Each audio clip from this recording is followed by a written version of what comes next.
As Josh blows his nose real quick, we are live. We are live. We are live. We are live on a Sunday night. Welcome to the wrestling show that doesn't have no name. I am Barry I'm Grant I'm Jr. I'm still recovering from what happened on TV last night. That I'm still all eyes teary eyed and having to blow my nose and stuff. But you caught me on air Oh, doing it. you cried? You I admit that? teared up a little bit. I absolutely did. You cried, Cause man. I'm human and I have emotions, unlike some co-hosts of mine. What made you cry? What part of it? What was the fact that his bald spot was showing and you were embarrassed for him? Or was it that? Was it the video package? Was it what did it for you? Huh? I will tell you one thing that did. So I went to my good friend's house who to watch it, and he has 6-year-old twins. One of the boys was heavy into the match. The other wasn't paying any attention to it. But the one that was watching, he's, screaming along, cheering for Cena as everything's going on. And the match ends. My buddy and I, we're talking about it like, oh, wow, blah, blah, blah, blah, blah, this happened. And then we both turned to his 6-year-old who's sitting there, not moving, staring at the screen, tears down his face. Oh, Which is like, oh, no, there's no, oh, it's that's emotion. that's when you know that wrestling. That's when is you know working. it hits. That's what wrestling's for. That's when you know that wrestling is working. So Saturday night's main event, we're here to discuss it. What a show it was. I think that it was show. yeah, I think it was a very, very good show. We only had the 4 matches. Well, if you want to call the Miz segment a 5th match.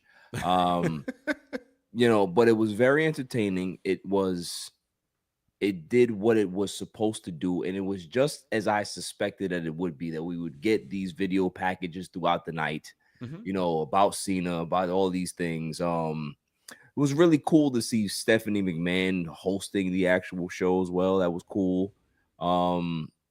Just because she has so much significance to the John Cena character, right? Sure. Like she found it, right? And she said, go with that. So, it was really, really cool to see that. Lot of different emotions for me through that night. Obviously the match in itself, John Cena retiring, the fans embracing it. There's a lot of emotion in the building, but all the other matches as well. The other matches really showcased some young talent, some up and coming talent and that's what John Cena is about, right? It's more about like showing the future of this company, what we can like look forward to down the pipe. So it had all of that stuff. It was good. I think they did a really, really good job for the first time in a very long time in 2025, in my opinion. But we're here to dissect the show anyway, because I'm always going to have something that I didn't like, and there was a few things that I didn't like on this show. So your thoughts real quick about Saturday night's main event before we go in and break down these matches here. I mean, I thought this particular Saturday night's main event was better than 60 to 70% of the pay-per-views this year. Yeah. I definitely thought it was all the matches great. I like the order that they put them in. Yeah. For the show. And that's an important too. That's an important thing. It's very important on your pacing. Yeah. With the show for sure. On one hand, I want a little more out of the very end of the show. I'm not talking about the match itself. I'm talking about the post-match. You wanted a little bit more extended stuff. I wanted people to talk. I know we got a little bit of it in the post-show, which I want to make sure that we bring up when we get to it.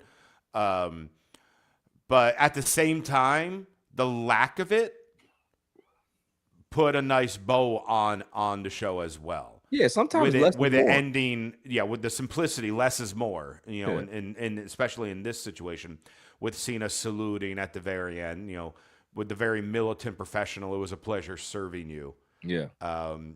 Send off type deal. I loved the stage.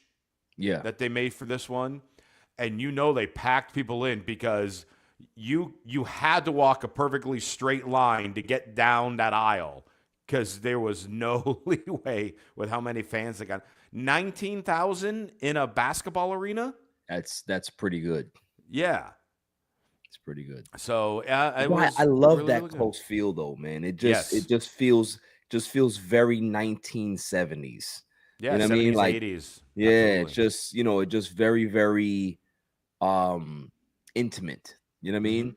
Like that's what it was back then, man, where things happen and guys used to have to run out of there with security because somebody was trying to grab them or cut them with a knife or something.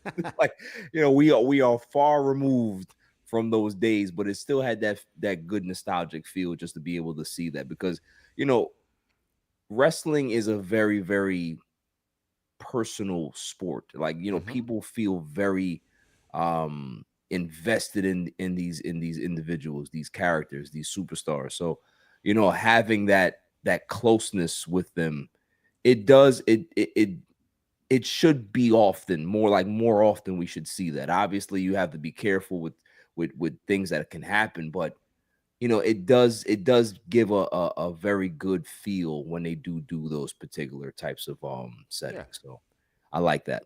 Um let's just go right into it, man. Opening Sure. match, Cody Rhodes, Obafemi. What I took away from this is that Cody comes out, and obviously he always is going to have the crowd invested in his music, his entrance. I love Cody's entrance, love the way he comes out. He saw that kid that was wearing the Cody outfit and gave him a nice hug, and it was just it. Cody always knows how to set the tempo Mm-hmm. for a big match, just because he understands cadence, he understands pacing just on his entrance alone. Like, we're not even talking about the match stuff. It's just about his entrance is virtually perfect how Yeah. he does it every time. Mm-hmm. And love the way he does. Love the way he does that. Once he enters the ring, I am like pacing back and forth because I I am such an Obafemi fan. From the first day I saw this guy, I said, "That's the guy. Oh, dude's a star. He's an Yeah, that's the absolute guy. star. That's the guy." Right? And that music hits, and there is no, like, people that who don't know who this is, so they don't really understand what they're supposed to do. No, that music Yeah. hits, They and knew. people are ready. Boom, boom, whoo, boom, boom, whoo, boom, boom, right? And you see that silhouette of this gigantic man coming at you, and he's coming out, and his entrance is amazing. The lighting, the Everything green was and red lighting, the they silhouette. made him look like a bona fide main event star. They listen, if there's any way to be able to introduce somebody to the big stage, that's how you do it Yes. every single time. Oba does the Oba walk, and I put my hands up in the air. I said, "That's it. He's out of here." Like, this is everything that you want, you got in Yep. these two entrances. It just set the tone. It set the pace for what we got with a good match, and we got a good match. 10 minutes. I think I I don't was know. surprised it was only about 10 minutes. I figured it would have gone Yeah, longer. the thing is, I don't know if Cody, if the eardrum got busted or it was just. But I saw that he had tape He had on a his bit, so it was big earlobe. like cut or slice on his ear. So it could have been Yeah, because of that they said like, "Hey, we're could going be. to Yeah, go home gotta now wrap it up just to earlier. check it." Yeah. Right, right, right. So, but it was a good match, man. I feel like the match was just starting to get good when they kind of, cut it short. 'Cause I think it could have gone another 3, 4, 5 minutes, and we would have got, a real good understanding of what the match was. But we were talking about it earlier. I didn't like Yeah. the way it ended. Hmm. Like, I think that Cody is so over at this point that a loss to Obafemi, no matter how it came, where Drew cost him the match because they can further the story there. Oba gets the win, and you've made somebody on the big roster. That's something that, for me, I would have rather had seen rather than a no contest. I just don't like no contest when it comes to certain things like this. But we have a difference of opinion there. But that's just my feeling. I think it was a good match. I don't like the no contest, but Well, wait, did they it was all officially right. rule it as a no contest, or was it a DQ? Could have Because been, the way it might have was been a set up DQ. was technically it would have been Cody won by DQ since Drew attacked Might Cody. have been a DQ. Might have been. Okay. I always talk no contest, but it might have just been a DQ. You know what I mean? So I mean, my thought with it, and I get what you, and I was telling you this when we were talking earlier today about it. Your opinion with it is extremely valid. I get it. You want a definitive winner, and the way Oba looked, oh man, like you could have him win that match. I always have the mindset, and at times like this, honestly, I wish I didn't have this mindset. Where even though it's listed as an quote unquote exhibition match, everything is leading to another story. okay. So you have Oba beat Cody, even if Drew interfered and caused Oba to then pin Cody. Well, now you got to input in the story. Oba should be getting a shot at the WWE title. And how are you going to interfere that when Cody's got other feuds and Oba's got his feuds being NXT champion? How would all that work? So you're trying to think, how would you make the story make sense? Flip side, oh, you have Cody pin Oba. Well, now you're trying to build a story of making Oba look like the giant with that incredible entrance and all that. If he suddenly loses clean, well, that wipes all that out. Where when he does make his eventual main roster permanent fixture, and now whoever he feuds with next for the NXT title, they're gonna be like, oh, you can't, when the brightest of lights are on you, you can't hold on. So then you have that story where then you're pinning Oba as an underdog, and we know you're not going to put Oba Femi as an underdog for anyone unless he's suddenly in a match with Brock Lesnar or something like that. Exactly. So as excited as we were going into this match, it did have the situation of, oh, well, it's not going to have whatever the outcome. It's not going to be the ultimate outcome of what we want. So the DQ finish makes the most sense for the story. Okay, Drew continues to be under Cody's nerves, and we're all sick of it, but that's what's bringing the extra heat with it. So Drew came out, match stopped. Oba, showing his dominance, then gets in Drew's face as well. So we're still cheering for Oba. So we know, okay, it's not like he's ganging up on him. He's not being a heel or anything of that nature. And, Cody and Oba show mutual respect to each other. And that's how it moves on. So now the story moves on with Oba can say in NXT he had the WWE champion down if it wasn't for Drew McIntyre. Cody's angry at Drew McIntyre. And when Oba makes his permanent debut on the main roster, he goes to Cody and say, we have unfinished business. And then you can continue that. Whether there's a title involved with it or not, unfinished business per se still with Cody. So in essence of what stories make the most sense in continuing, the DQ finish, as much as you and I both weren't crazy about a DQ finish, it makes the most sense for future stories. I see. Okay. I mean, listen, that's fair. Like, we talked about it a little bit off pod, but that was my mindset about it. That makes a lot of sense of what you're saying right there, is that you can be able to continue the story, branch over the whole bunch of stuff. Because I do believe that when Oba does hit the main roster, he's going to SmackDown because they need him. And has to immediately be a main event pitcher. Yeah. Because to your point, I have loved this guy since the first time I saw him, and the way he's continued to develop this persona and just continue to not just get better as far as a wrestler with his matches, but the aura of his entrance, his promos, his cadences when he's talking, his movements, his mannerisms. He is an absolute star. Yeah. And I agree. SmackDown would be the better spot for him. Yeah. So then you have someone with Cody, You technically could set something up with Drew, and you could even, I mean, I'm just throwing a random name out there, but, if he's going to be the ruler, like the most dominant monster type guy, well, then you could have him in a feud with Jacob. You can have him be feuding with the MFTs. You can, so like you have a lot of pieces already there waiting. Yeah. You can have Sammy underdog story again with another monster. Like, you have all these different people that you could throw at Oba, and With Oba him, will rule them with all. him being the highlight of the show every week. So Yeah. that's yeah.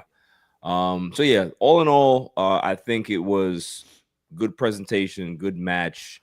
So finish for me, but you kind of put a bow on it, which makes a lot of sense. So it can be able to continue the story. So I'm all right with that. Next match we got is Sol Ruka and Bailey, right? Mm-hmm. That was a good match. Great contrast of styles. I just want to say this. I just want to throw it out there. Like, can we please give Bailey more respect and more credit than she normally deserves? Because this is a girl that she's taken over John Cena's role. Like, growing up being a Cena fan and seeing how he did it, she's just pushed it forward. We talked about this before, that she helps the NXT talent. She helps the young talent. Any questions that they have, like, she's always looking to push them along and highlight them. And she just did that again for a young, exciting, athletic, really, really interesting wrestler in Sol Ruka, right? She's a different package that we've seen in recent memory, just Yeah. because she's tall and athletic. And the She is the last John Cena of women's wrestling.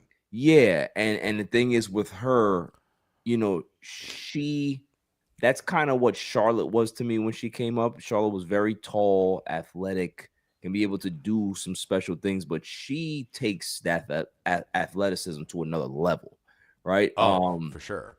And I love the contrast of the match. They had a great match. Um, that move that she does, man, is Soul Snatcher. that thing is something else, man. That is something else. You know, uh, The accuracy yeah, of that move yeah, and she is nails it every time. The yeah. big what was more impressive to me was the gymnastic flip where she flipped in the ring and then flipped out of the ring, Yes. perfectly hitting bit. That I was like, man, that was good. Like there's guys on the main roster that can't do that. And you got Like, to remember, she has been wrestling what, maybe 3 years? yeah, It's disgusting. but just think about her and Oba. They have a combined 6 years of wrestling, and look how good they've And evolved. completely different styles. Yeah, completely different styles, exactly. And But then and then add 21-year-old Javon Evans oh, with that trio. that dude is Again, completely different some style yeah, from all of them, and different look and all that. But yeah, just incredible talent. And when we saw the list of what these exhibition matches are, we knew from the get-go Bailey's losing. yeah, And of course. it's not like Bailey's losing because they're setting her up to lose. No, Bailey's losing because she is going to push to make sure that Sol Ruka wins and looks Yeah, good, and they tell a good story. I love the fact, and I'm gonna look it up to give the person a specific shout out. Their seamstress backstage, because I don't know if you heard the story with Bailey, but apparently, she got gear made for this special show for John Cena that got lost. wow, So she was, panicking in order to get it done, and couldn't, and because the gear wasn't available, and then it was Lori, um, her Twitter handle, if you want to give her a follow or tell her you appreciate Bailey's gear, at No Gimmick Gear, where she made it resemble John Cena's first gear that he wore in his debut when he responded to Kurt Angle's challenge. The It was the ruthless same color aggression gear. scheme. Yeah. It was the same color scheme with it. So they made it in within 24 hours. Wow. But that's the thing of Bailey, like thinking of paying it forward and wanting the gear to make something make sense for the show, and then put over the future. And so Ruka was definitely the right choice of someone to put over in that position, because she, just like Oba, we know she's going to be at the top of the women's division. And her as well, I feel, should be SmackDown. Yeah. SmackDown needs a lot of talent. So Yeah. it's Well, perfect. SmackDown's about to move to 3 hours, so Yeah. they're That going to extra put a hour. lot of Yeah. people on there. Yeah. And I did also like, still, even on the stage, you had Lyra and Zarya still there. Now, when we talked about Bayley's gear, I'm questioning what Lyra was wearing, because I don't remember what was on it, but it was just like the long like sweatshirt. Yeah. It was just very Type. odd. I'm like, all right, you obviously don't have to be in your gear per se, but like Zarya was dressed to be at ringside and all that. But still, that they were involved in the moment, not physically getting involved in the match, but still present. Because even though Soruka did the work, Zarya still got put over by being in that spotlight as well. Yeah. Lyra still got put over as well. Right. And then Bayley led them all at the end to do like the Cena salute. Yeah. Which was a great touch, which then led to the next match also doing it. Right. Right. And it was just a wonderful sight of a great story of present versus future, with future one-upping the present with the counter, with a roll-up counter of the counter type deal. And I love the fact that Bailey had she had the smirk. You know what I mean? Like the surprise smirk that she got rolled up, right? So you know that is a good touch on it. It's just like, all right, kid, you got me. You know what I mean? Like that's cool. But the next time I see you, I'm not gonna be so kind to you. You know what I mean? So it's you. There's so many different ways that you can be able to go with this. But yeah, so Ruka, great talent. I hope that we get a better 2026 booking for Bailey, just because she's just that good. And a lot of people I think just because she's been around so long, people really forget how good she is when it comes to being behind the mic, just wrestling in the ring. Like this is one of the rare complete talents in the women's division that we have. And also too, I hope that they get rid of that stupid song, Role Model. Throw it in the garbage. Throw it in the garbage and give her back her old music. Everybody else is getting the old music. Give her back her old music, because I'm sick of it. I'm sick of it. But yeah, shouts to both competitors. Shouts to everybody involved, man. I have big like praise for the women's division right now, and I think that they can be able to elevate themselves to another level when it comes to 2026. I want to see some different matchups. I want to see some people, take that brass ring and run with it, and see who can be able to be the next batch of great young women that are coming up that can be able to push the company forward. Because we've gotten that, but I want to see who's next. You know what I'm saying? And if Sol Ruka is going to be a part of that, Zarya is going to be a part of that, cool. But I want to see who actually says, I'm going to be the flag bearer for this division. You know what I mean? That's what I want to see. So moving on, we got Javon Evans. We have what's my man's name from TNA? Leon Slater. We have AJ Styles, and we have Dragon Lee tag team match. Before we start getting the match, if I were to ask you just even 8 months ago, that we would have the current TNA X Division champion in a match against AJ Styles on Peacock for Saturday night's main event, would that thought have ever crossed your mind? I probably would have said that we were in the upside down or some other dimension. Yeah, exactly. It's very weird. Yeah. Very odd. But we got that, which Yeah. that alone was just crazy. And I think that's And then the match itself was just insanity. yeah, I just think the beauty about, you know, I think that's one of Triple H's strengths, just because he understands the history of the business, where, you know, there is some blend and some crossover that is needed. We've always had that historically. Like, I know Vince never really was a fan of that, but there's nothing wrong with good partnerships, right? Yep. If it works the right way for both parties, you can be able to really be successful with it. But, you know, moving on, like we said about this match, this was just fun. You know what I mean? Like, the one word that I could use: fun, high octane, big spots. You know, just talented guys, man. And I was sad though. Oh, I was, because for the first time watching AJ Styles, I I said was to going to myself, mention this, but he's old.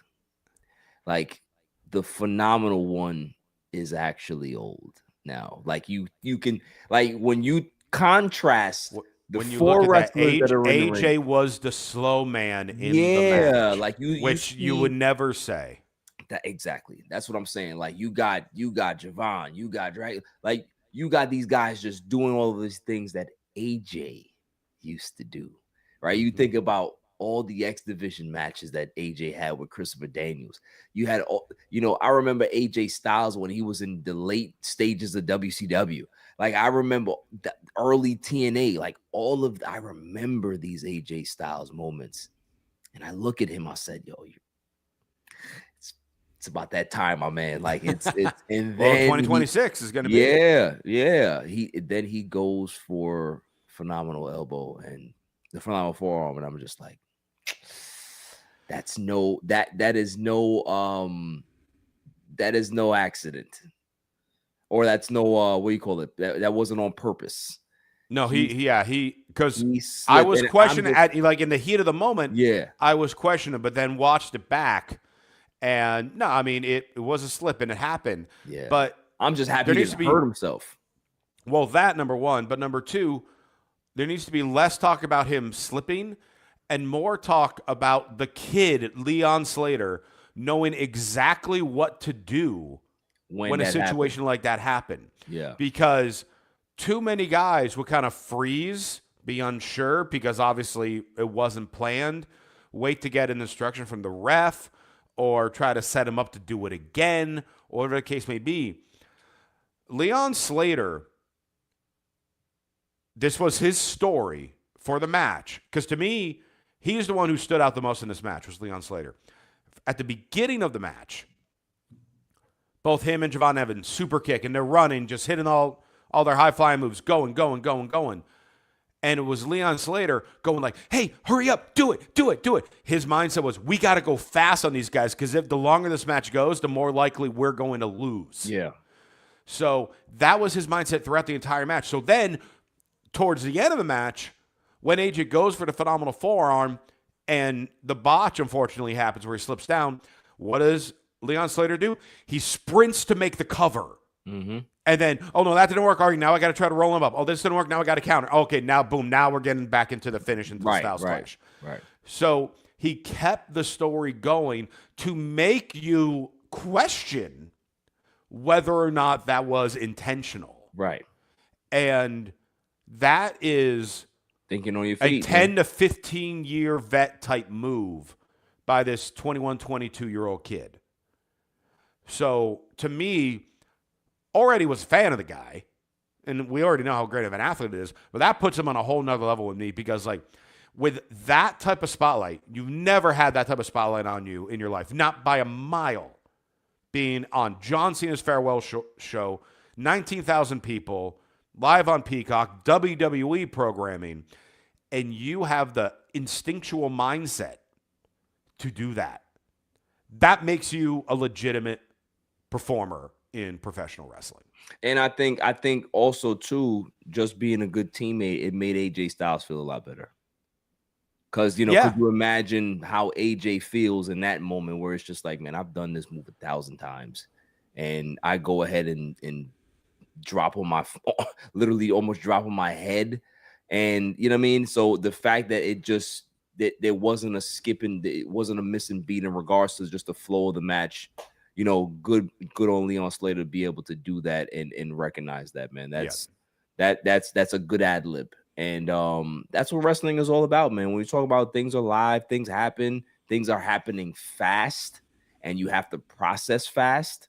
These kids are processing the actual motion and the development of wrestling a lot faster than guys 20, 30 years ago, right? Yep. This is, they're catching on quicker. They're understanding what the concepts are, and it's really, really nice to see. Obviously, the physical part of it they can be able to get, but the mental part of it and the psychology of it, that's what takes the longer time to be able to develop. Yeah. And if Leon Slater already has that type of awareness, that's only going to bode well for him as he continues to grow and evolve as a wrestler, as he gets into his 30s, because that's when he's going to hit a sweet spot. When he gets into his mid 30s, he'll be a seasoned vet, and you'll see the greatness of him as a character as well as a wrestler in that ring. All of those things are going to be great. He just turned 21 That's like crazy. 3 months ago. It's crazy. That's crazy. Yeah, it's insane. I mean, listen, these wrestlers, they're getting younger, which is what WWE needs. Yeah, it's true. It's true, because you want guys to be. Listen, you think about a guy like Leon Slater. If he's in WWE for 15 years, he'll be 36, Right. and he's still going to be in the prime of his earning potential as well as being a superstar. So that's what you want, and WWE is smart to be able to churn out these young talent and get them exposed and see how good they can be able to sink or swim. So that's awesome on them. So really, really good match. Like I said, the event so far through these 3 matches, they just knocked it out of the park. Right. It all the NXT guys stepped up. They knew the pressure would be on them, and all of them delivered. It had, what it had for me? It had a takeover feel to me. Sure. Old school takeover, NXT takeover type of feel. Yeah. And those PLEs or pay-per-views, they were great. So the fact that this had that feel, I think that it was by design. Cena one of these guys on, Triple H one of them on, and it was a good call to be able to get this combination of talent in the ring going against each other. So kudos to Triple H and the staff to be able to finally get it right at the end of the year. We needed 12 months to see this. So good. Then we get the comedy spot with the Miz, R-Truth, and we get our guy. How did you feel about this? Did you think that it was needed for the show? Did you think that they could have done without it? What were your thoughts on this? I'm really glad they gave Miz and R-Truth a spot. Yeah. I think it's cool they gave Joe Hendry a spot. Yeah. I wish they had a different camera angle for when he pulled out the name. Because we didn't you see could it. Clearly see the name. Yeah. So everyone watching at home got spoiled on who the name was going to be. Right. So that's a nitpick thing, but the actual situation, to me, it also felt like, because there was the awkward pause after he came in and Miz angry, it made me feel like one more guy was coming out. I had no idea who it would be. But it felt like it'd be like if all of a sudden Zack Ryder's music hit, or just something weird like that, and then all of them just gang up on Miz. So it felt like there was going to be one more, and I mean, it's R-Truth being R-Truth, so him suddenly pretending to be a referee, I don't think anyone's going to blink at that. I did enjoy R-Truth trying to dance to Joe Hendry's music, but it was a nice, You were giving time to breathe because everyone knew what's about to happen. So it also was kind of a little bit of a stress reliever, a little, relax type moment. Yeah. So again, I love the placement of it. So yeah, it was good for what it was. Yeah, I agree. I think it was, again, I say it all the time, is that you need a little bit of comedy relief on your wrestling program to be able to do, just to kind of keep things flowing, because that's just what wrestling is. It's entertainment. It's something that you want to continue to make sure that you have everybody engaged, and sometimes on a like a lull period or intermission, you still want to keep your fans engaged to be able to, like, not say, okay, well, this is the time where I'm gonna go get some food. Like, Right. you don't want to, you want to keep that show going and have some entertainment spots in And there you as well. knew there would be a chunk of people that were running out to the bathrooms and all that Yeah, then yeah, because they knew what was coming next. So right. for the people that weren't, you still want to make sure they're being entertained by a quick Absolutely. little segment. Absolutely, absolutely. And that's the mark of a good,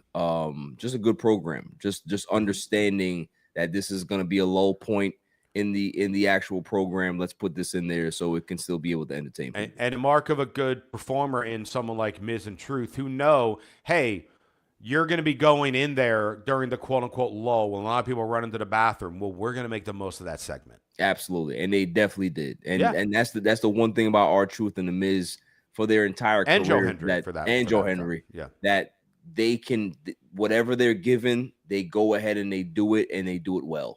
Yep. And that's just consummate professional. So, shouts to everybody involved. Uh So Here at this comes it. point, I just turned the TV off because I thought the show was done. Did anything else happen? Yeah, the tear jerking part happened. Oh, I thought the tearjerker was knowing that Joe Hendry was supposed to be in the tournament. Based. No, no, Oh, no, no, see, no, I figured no. that was the emotion. So then I just went along with the rest of my evening. No, you didn't. You Yeah. sat there and you watched. So we are preparing to see Gunther and John Cena, and I was just like, I'm not ready for this. I'm really, like, it's starting to hit you now, that it's just Uh like, huh. because we both knew what was going to happen. Yeah. Like, anybody who really understands the nuances of wrestling, who's not just a casual fan that doesn't watch the product often, I'm not knocking those people, but somebody, especially with experience like you, who's in the wrestling business, like, we've seen where this was going, What and what happened in Shawn Michaels' last match? Did he win or lose? he lost. What happened in Bryan Danielson's last match? Did he win or lose? He lost. What happened in Ric Flair's last real match? He lost. Oh yeah, that's true. So they tend to lose their final match because the business is about building the future. Yeah. And John Cena has always been talking about building the future. And John Cena insisted that this show be About centered the around future. the future. Yeah. So why would So you wait, he want would lose? Why would you want your What? present and your past to What? win? But anyway, like, I digress. Uh, we're gonna talk about that because I have a Yep. lot to say about that. Gunther comes out, and man, is he money. Like, you hear that song, you see the entrance, you see this no nonsense badass standing there. He's just like, all right, it's going down, right? Comes Mm-hmm. to the ring. No, like I said, no nonsense. There's no flash to his entrance, but it just works. Yeah. It just works. And now everybody's waiting on bated breath, right? We're waiting, and it comes out, man, and like, the fact that people were singing his song, I think, even kind of like took him aback a little bit, because Mm-hmm. he was just like, wow, like, there's a lot of people here. You know what I mean? Like, there's a lot A of lot of people people here, in an a arena. lot of yeah, a lot of people singing. It was so cool. Have him taking the camera from Stu, putting it, like, you saw that Stu was hiding. It was so funny. Yeah. Like, you know what I mean? And but just that playfulness that John Cena has, man, just that connection with the people that he's always had. That one final run to the ring, man. Um, Can I want to say one yeah, go one ahead. one thing in here. With the run in the ring. I know we were talking about, going in. Oh, is he going to lose? There is the chance he could win, but is he going to lose? And would he tap? Because that was the Mhm. story that they were building. I knew from his entrance that he was going to submit. Do you know how I knew? Let's hear it. The towel. Mm. His towel, the last time his now towel that he took out. all of his towels through the years, whether they were the "You Can't See Me," whether they say "Never Give Up," whether they said, "Last Time Is Now," they were all vertical. This towel was horizontal. Wow. The "Last Time Is Now" horizontal, meaning I'm lying down. That's only And so you would catch the something second like that. I saw the towel, I knew he's tapping out. Only you would catch something like that. That's impressive. That's it, because I didn't even see that. And we're gonna clip this and post it everywhere so I appear like a genius. But then everyone's gonna question. They're like, "Oh, he didn't say anything like that before." Well, of course I didn't, because we never thought that because envisioned. we didn't see But the towel was different than any other towel. Not the colors, because the colors obviously are different every damn show. Right. It was a horizontal towel as opposed to vertical. That's interesting. That is really interesting. Wow. That blew my mind. I'm not gonna lie to you. That blew mine. That was the one piece I had for this show, was that moment. I'm like, when we do this show, I need to bring up the towel. I don't care about anything else. I'm just talking about the towel, because everything else that comes out of my mouth is BS. But the towel moment, there you go. So all right, what did you think about the actual match in itself? Incredible. And it reminds me, and I'll be describing this with a quick story, because they did nothing in the match. It was clotheslines, AAs, and sleeper holds. Yeah. That was the match, pretty much. Right after this insane, high-flying, high-octane type match. It reminded me, the very first independent show I ever attended, not worked for, but ever attended since I moved to California. It was for Pro Wrestling Guerrilla, which was a very popular independent promotion. Unfortunately, kind of faded away with the pandemic hit. Mm-hmm. But it was, you name a guy that's been in like WWE, TNA, a lot in AEW, they wrestled in PWG. I went to a show, and in that show, there was, at one point in the show, there was this crazy high-flying tag team match at the time featuring a guy named El Generico, who everyone knows, Sami Zayn. He was in this crazy high-spot tag team match. Yeah. And then the following match was Bryan Danielson versus Claudio Castagnoli. Oh, so you already know that's going to be a technical showdown. It was literally, and it is known as the headlock match. The entire match, and I'm not exaggerating, the entire match was Claudio having a standing side headlock on Danielson. And for roughly 8-ish minutes, it is Danielson trying to get out of the headlock. Wow. And with it, just as impressive as watching the match was the crowd, because the crowd at some points feels dead because they just saw this crazy high spot match. Then they're trying to hype up Danielson. Then they're trying to joke around and try to make him break. It was like a test of the audience. I was on the edge of my seat the entire match. Yeah, I'm sure you could find this match online somewhere. It was Claudio and Danielson. I want to say it was late 2005, maybe early 2006. Kind of dubbed the headlock match. He is in a headlock the entire time. Finally, eventually, there's a whip, and Danielson gets out of it. Crowd pops, duck clothesline, schoolboy pin. Wow. That was the entire match. This match was 20 years ago, and I still remember it vividly. Because it stuck out. Because it stuck out. Because they did nothing and had everyone in the palm of their hands. And that's what we had in this match. Just this match was clotheslines, building the story, sleeper holds, building the stories, AA. Can that be enough? No. Kick out. No, he gets out of the sleeper hold again. Blah, blah, blah, blah, blah. It was so simple. And it was really kind of two matches in one. There was trying to finish the match fairly early on, but then the clothesline punishments and maybe Cena the ref will stop the fight. And then was the sleeper hold match. Right. Because that went over 10 minutes of just the sleeper hold stuff.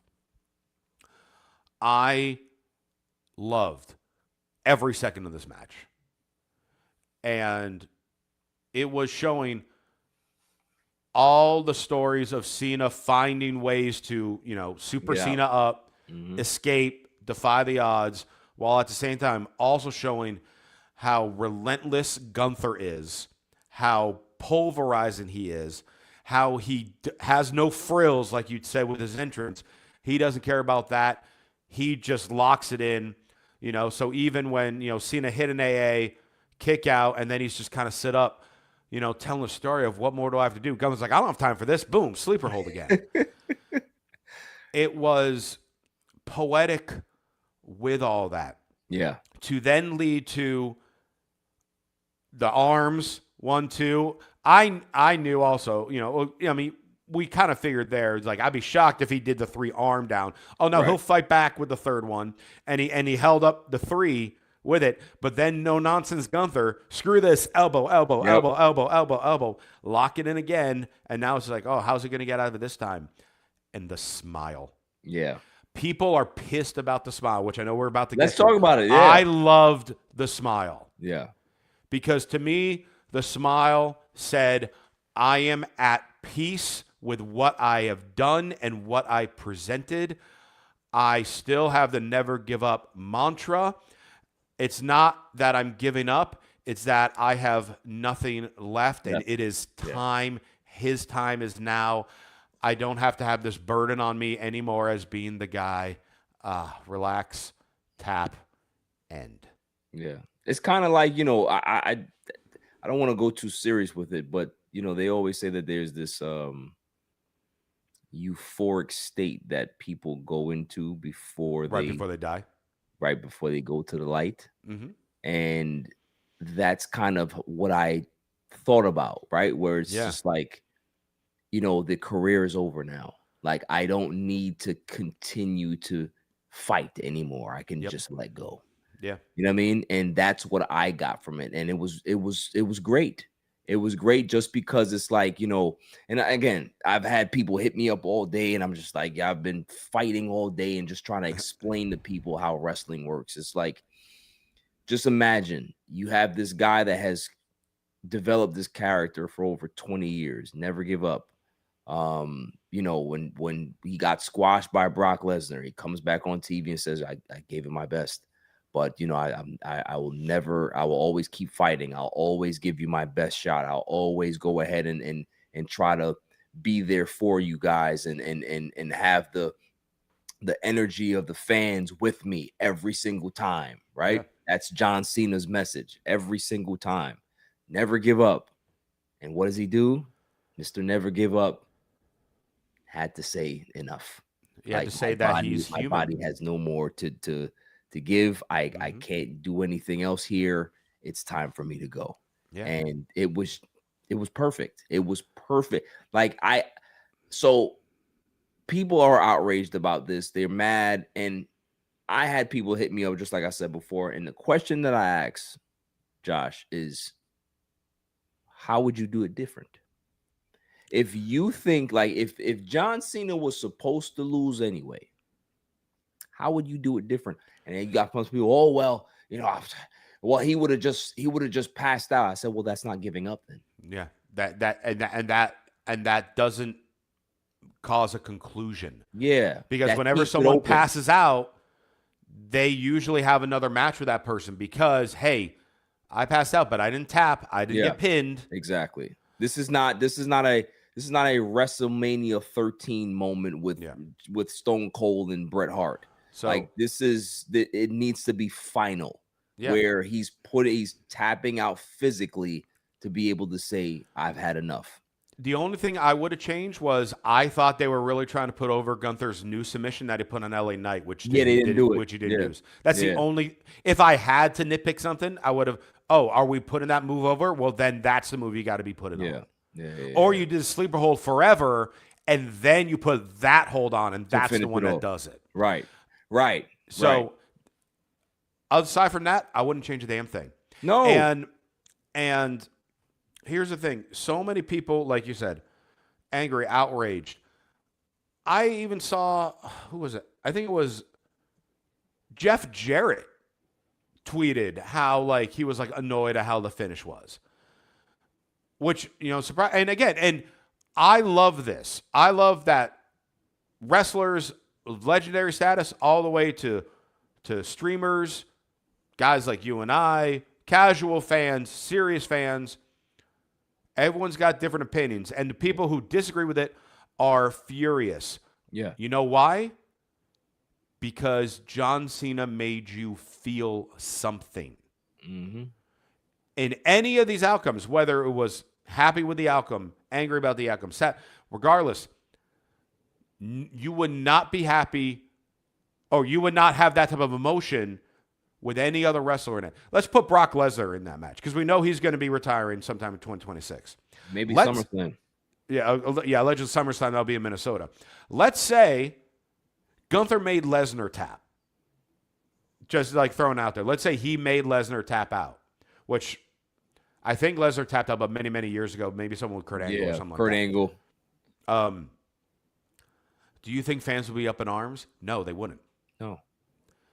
But it's the emotion that John Cena has brought to everyone that made you feel something. So guess what? That feeling that you have, that anger you have, is 100% valid. And I applaud people that are talking about that they're angry about the finish. That's what wrestling is supposed to do. Mm-hmm. Wrestling is supposed to make you feel something. It's supposed to tell a story while then continuing the story. Because now the story is Gunther is invincible. Gunther ended the career of Goldberg and John Cena in the same calendar year. And in 2026, he will probably do it to Brock Lesnar and AJ Styles. And in 2027, maybe it's Rey Mysterio and or Randy Orton. Chris Jericho. And Chris Jericho. Forgot about him. If he does end up going back into WWE. So you got to continue a story. John Cena winning the match would end a story. Yeah. It would end John Cena's story, and then it completely stops anything for Gunther, and then we have to start something all over with him.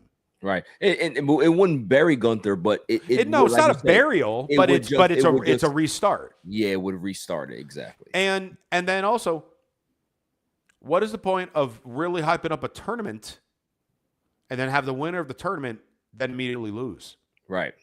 Now, it's one thing, you win the Rumble, and sometimes you don't win when you have your title shot. But that's not a tournament building someone up.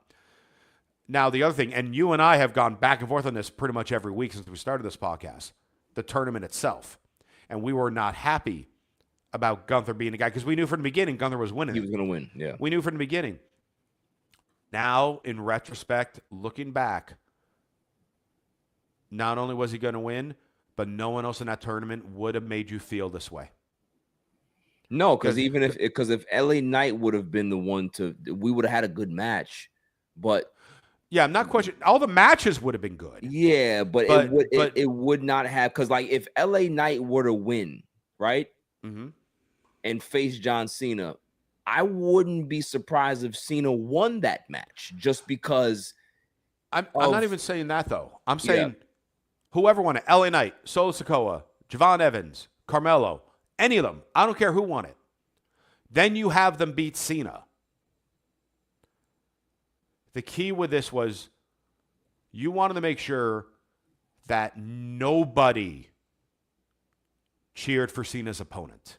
Oh, yeah. Oh, yeah. All these other options, even Solo, would have had some people cheering for him. Right.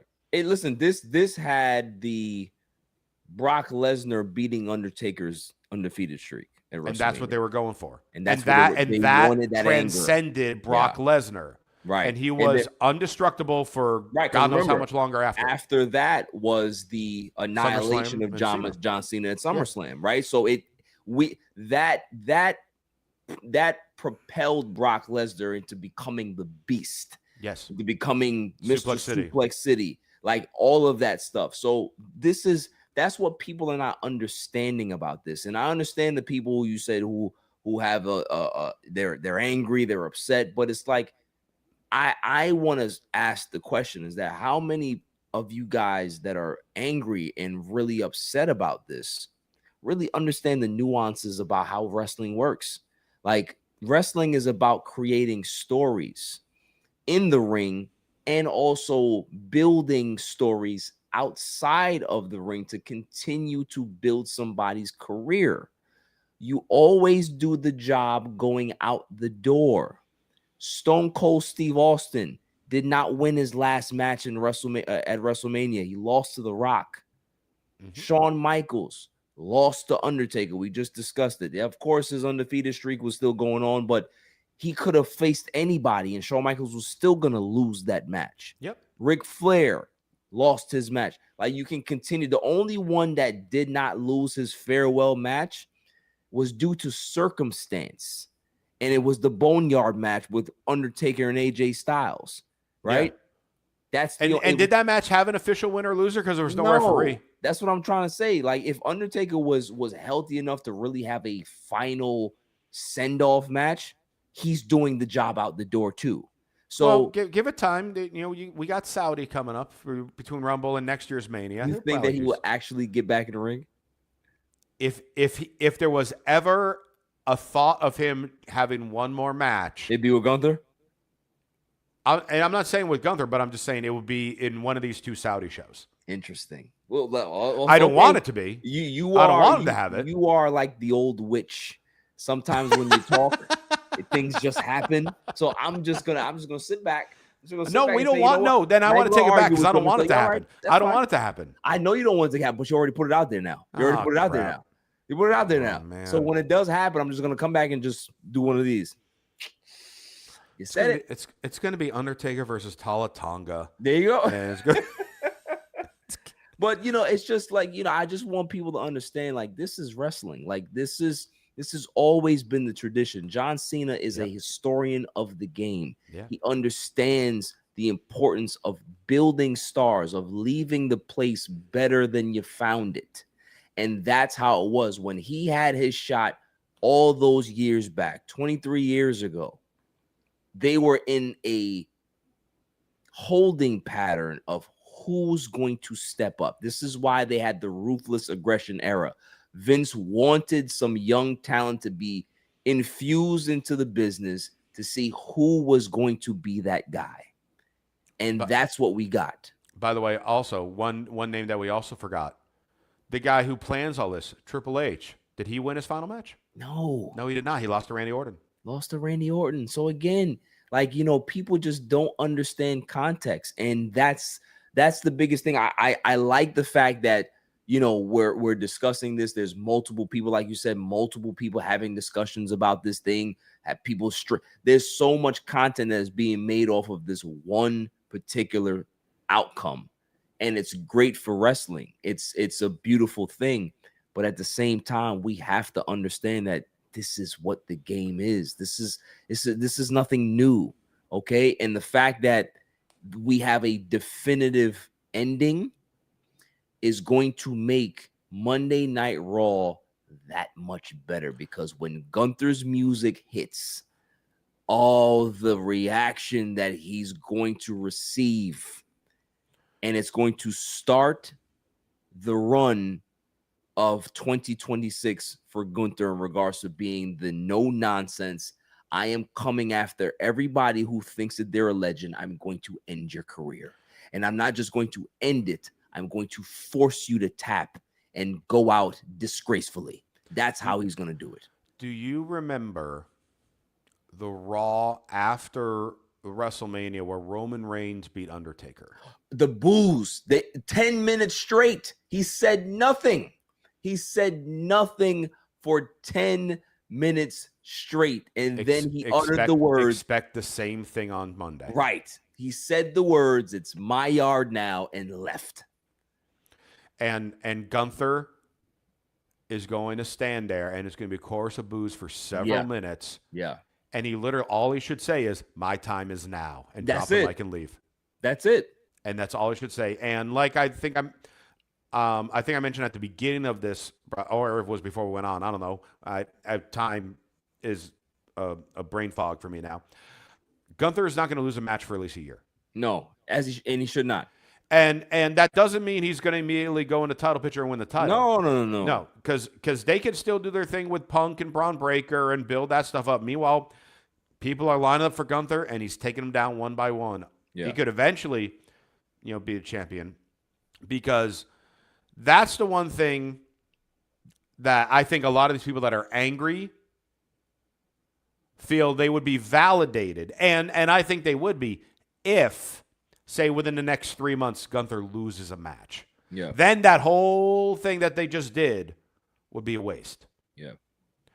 So I But don't also too, foresee that happening. I mean, just kind of piggybacking off of this, it's the same fans that are upset are the same fans that push for Jey Uso to be the champion.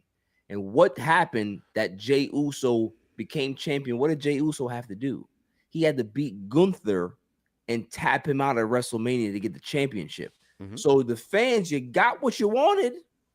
But what ended up happening is that Gunther did the job for Jey, and it did nothing for Gunther to be able to continue his dominance.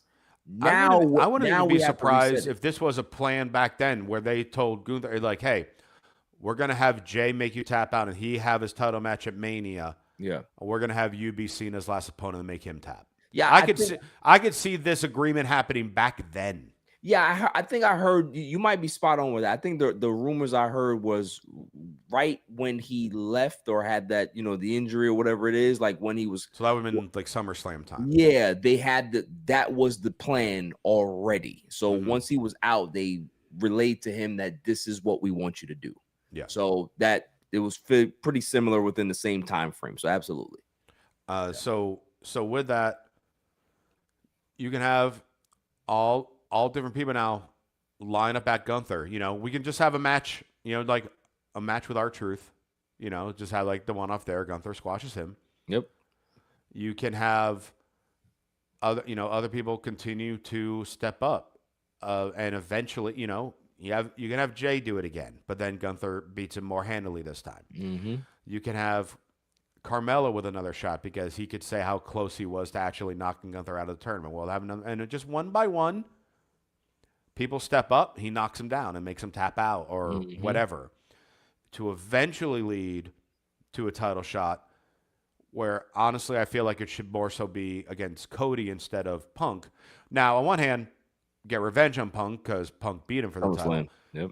But since Cody is, now the guy, it could also be Cody trying to do it for his friend John. Yeah. I mean, both work. So I'm curious to see where they go with it. But Gunther's path is set, and I'm looking forward to seeing how it's going to unfold. I think a lot of people are just mad just because they're just not familiar with Gunther. A lot of people who are like casual fans, I don't like Gunther, so I don't think that he should have been the guy to end John Cena's career. I was like, so if it wasn't Gunther, because then because he's a professional wrestler, and as Michael Cole said last night, professional wrestling killed sports entertainment. Right.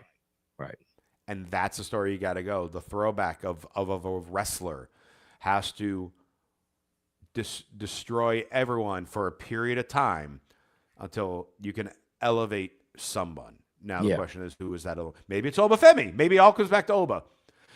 But the ruler, not ruler, the ruler. I do also want to say though, I loved so much, for the most part, the post show. Yeah, because I've always enjoyed Jackie Redmond's work. I've always thought she's a good backstage interviewer type deal. This was off the cuff moments that she was trying to run around and do. And that moment that she had with Cody, showing the respect for Cody, like, you don't have to talk if you don't want to, ask the question.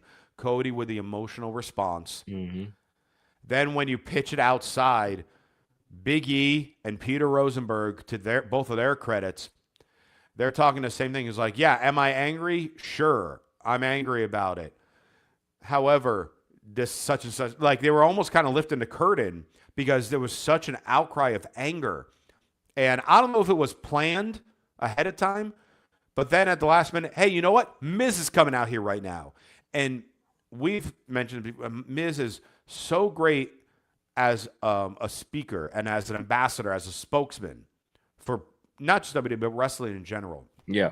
And how he addressed the situation, how he addressed how the fans reacted, how he addressed wrestling react, how he addressed John Cena, etc., was beyond professional and exceptional for how you need to treat that type of moment. So if you haven't watched a post show, watch a good chunk of it. It didn't go on forever or anything like that. Then it was kind of interesting because they did have Triple H on it, where Triple H was like, "Oh, the fans are they're telling me I'm number one," you know. So like, oh, that might have been a little much. Aside from that, the Michael Cole line leading into all their presentations is a great way of displaying wrestling and what John Cena means to it and what John Cena did means to wrestling. So people are upset. I mean, look at like some of the comments that we're getting. Mm-hmm. People are pissed. Even like our commenters right now, they're just like, "Oh, you shouldn't have done that." Like, that match shouldn't have ended that way. There are reason for these things, and there's tradition in some things wrestling. And I understand there are some things that can break tradition, because does it always happen? Does a guy always lose his last match? No.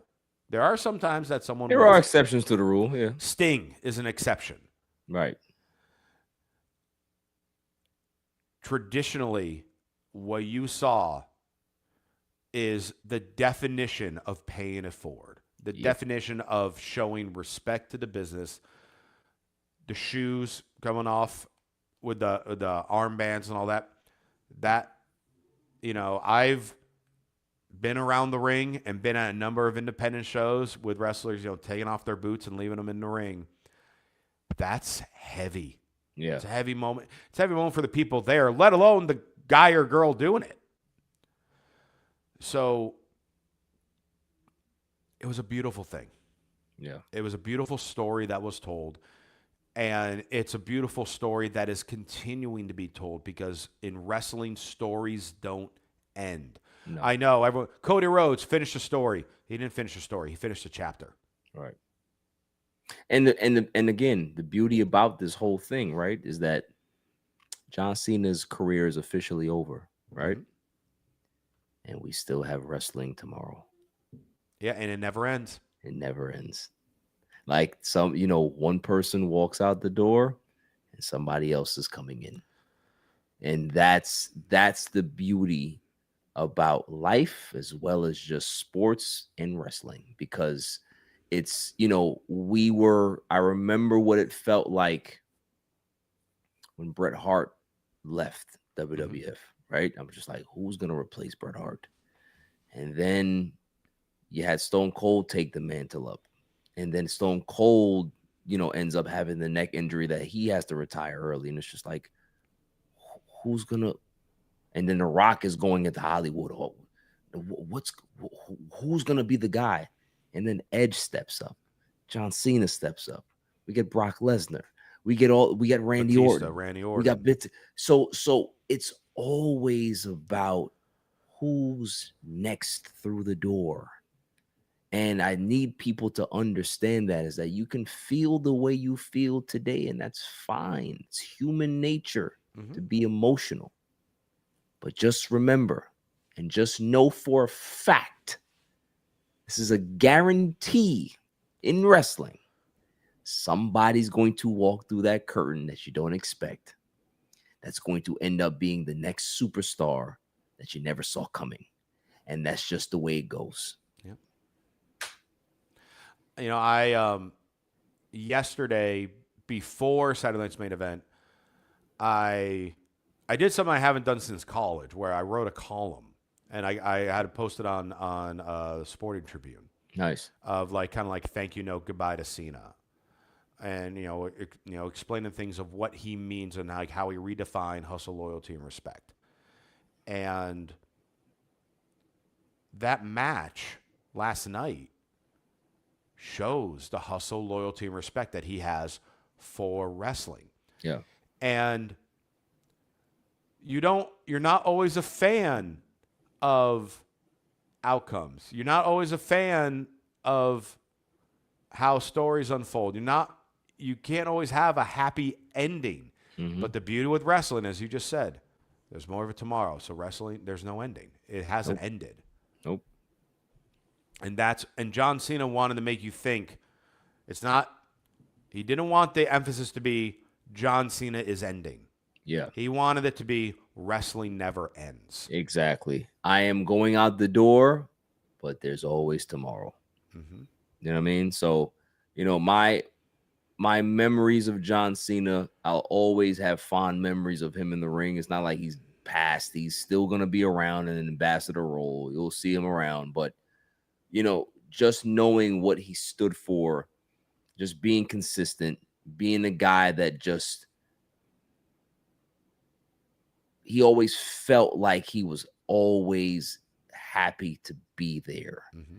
And that's like, no matter, like, listen, he didn't always draw big money. He didn't always have the best storylines. He had some cheesy moments in his career.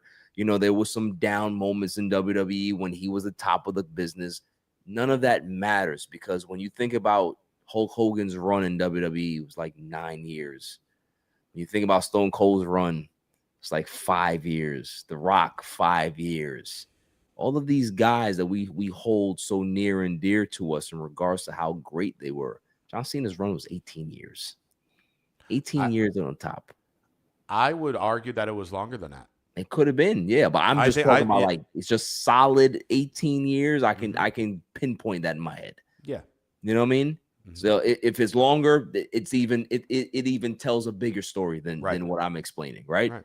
But just put that into context, is that somebody that long carried the mantle for a company that long and did it with honor and pride and dignity, and made sure that there was some validity behind it, right? Like, it Right. just didn't feel like there was being, whatever everybody told me, oh, he was picked. You can be handpicked for anything. That doesn't mean that you're going to be able to hold the responsibility and carry it. Mm-hmm. He carried that thing, and he never let it go. And he was also the orchestrator to be able to bring in other talent and push other talent and get them over as well, while he's still being the top of the company. That's a guy that get it. He got it. He got it from day one. He understood what his assignment was, and he aced it every single time. Like, my favorite John Cena run has nothing to do with him being the world champion. It's when he had the U.S. title and he brought back the U.S. the open challenge. Like, that was something that was like, how many top guys was gonna do that? You know what I mean? Like, that's what the essence of John Cena was. So salute to him, man. Salute to him. The video package was great. Seeing his parents. When he saw that, he choked up and he saw some tears. It was just a great culmination to a great career that we might not see again, in regards to just how it started, how he ran it, how he continued to be the sustained success that he was.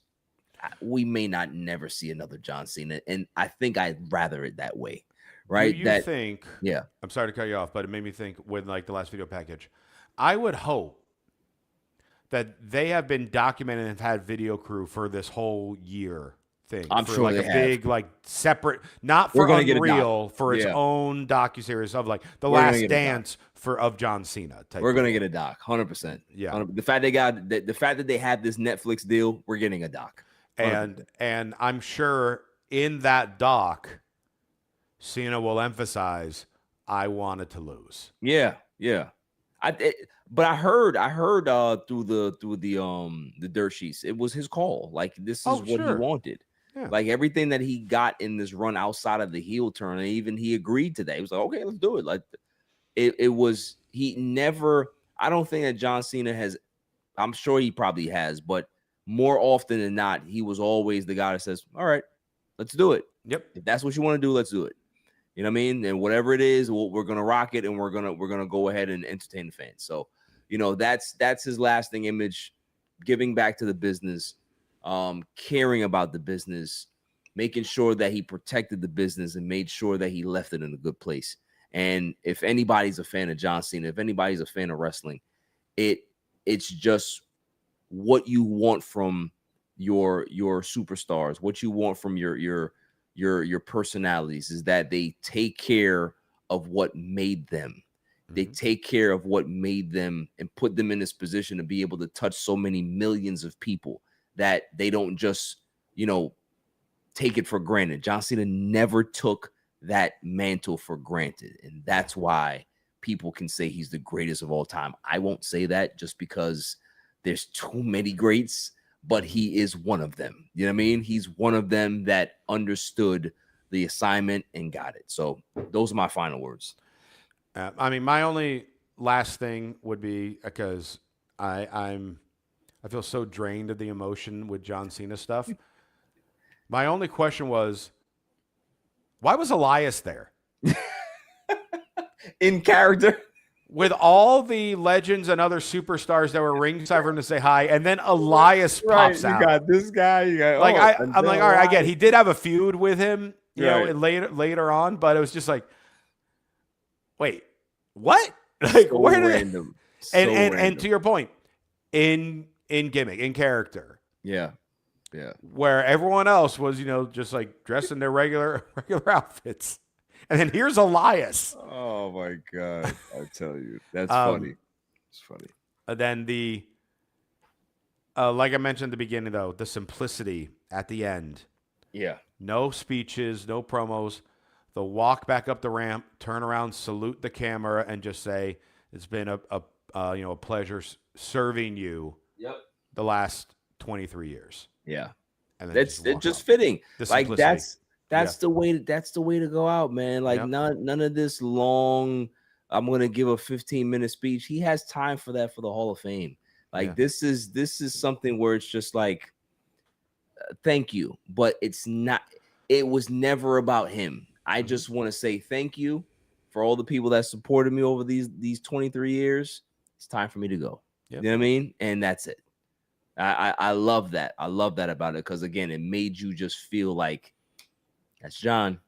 Like when we got the Goldberg speech, we're just like, for me, I was just like, this is not Bill Goldberg. Like, I get it. Like, it's fine, but it's just like, that's John Cena. It's like, I'm just going to slowly back out of the back door and wave and say, see you later.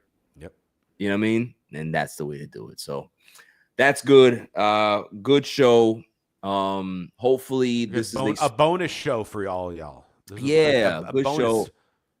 Hopefully, Josh, this is a springboard to a good 2026 for WWE because I'm not gonna lie to you, it was a rough year. Compared to like 2023, like they're on such a high, and then it started dipping in 2024, and then it went far down in 2025. Yeah. So I agree with you. Hopefully, and again, it's something that will take time. It's not going to suddenly go from here to here in 1 year, because just like how when Austin Rock, they started fading, you had to build to Cena, Batista, Orton, etc. So now this is going to be the year of building new people. Yeah. I agree. So I'm looking forward to that. Yep. So that's the bonus show. Shouts to everybody involved at Saturday Night's Main Event. It was a good show. Good way to end it. We are out of here until our preview or post review of Monday Night Raw on Wednesday. What are you calling it? Whatever we're calling it. We're gonna be talking. It's still about a wrestling show with no name. So so when are we gonna start calling it something? I'm not saying our show. What are we calling anything something? Well, when I decide, we'll come up with something that's nice. It'll fit. It'll fit. It won't be like Mike and Josh. Oh yeah, what a terrible name! Don't pay attention to that. That's just garbage. That's lazy booking right there. Lazy booking. There will be no lazy booking here. So until Wednesday, we'll see y'all.